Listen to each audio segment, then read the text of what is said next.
4 CEOs in the last 6 years. It makes you wonder, Lawrence, whether this was a mistake for Buffett to buy NetJets.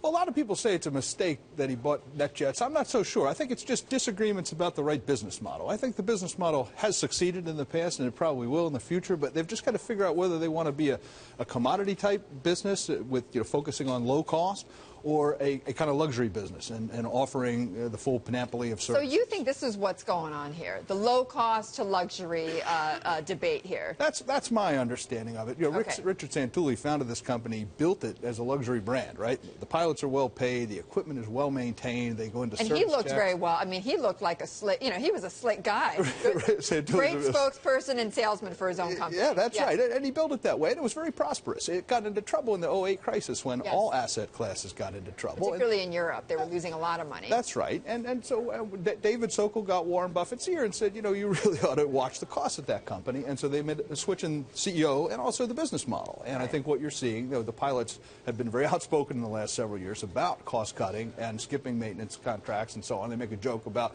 you can't maintain a Rolls Royce with Yugo parts. And so my read, and Jordan has done, I thought, a good job with a very difficult hand, so I don't think it's a personal thing, but I think the thought is, the pilots might be right, Santulli might be right, that's the better way to run this business, so I think they're just changing the business model as much as they're changing the personality. Right, so I mean, for people who don't remember, so it's Santulli who founded this company, and it got bought by Buffett. Then he left, Sokol took over, then Sokol left, and Jordan Hansell took over, and he's very low-key, former lawyer. And now it's one of his deputies, Adam Johnson, who, as you say, was hired by Santulli to take over this company. That's right. I mean, Jordan Hansell is a terrific guy. He came with Sokol from Mid-American Energy. That's right. So he is a stranger to NetJets. Adam Johnson is a NetJets guy from 20 years ago that Santulli originally hired. So he's going to have that old-fashioned... He's in that same fabric. Yeah, I think so. So I think that's what's happening here. Is this a black mark on Buffett?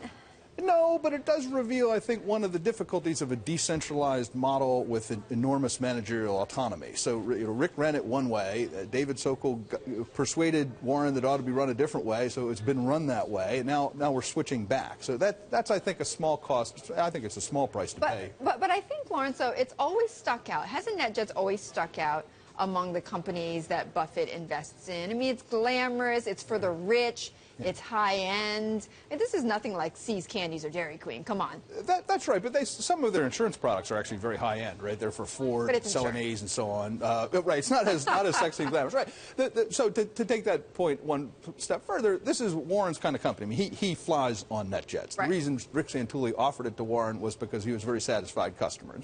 And Warren used to fly on his own private jet. This is a more democratic way for him to fly on Berkshire's time. So a lot of people think, look, it's a personal thing that for Warren. It's an idiosyncratic thing, and they critique the business model.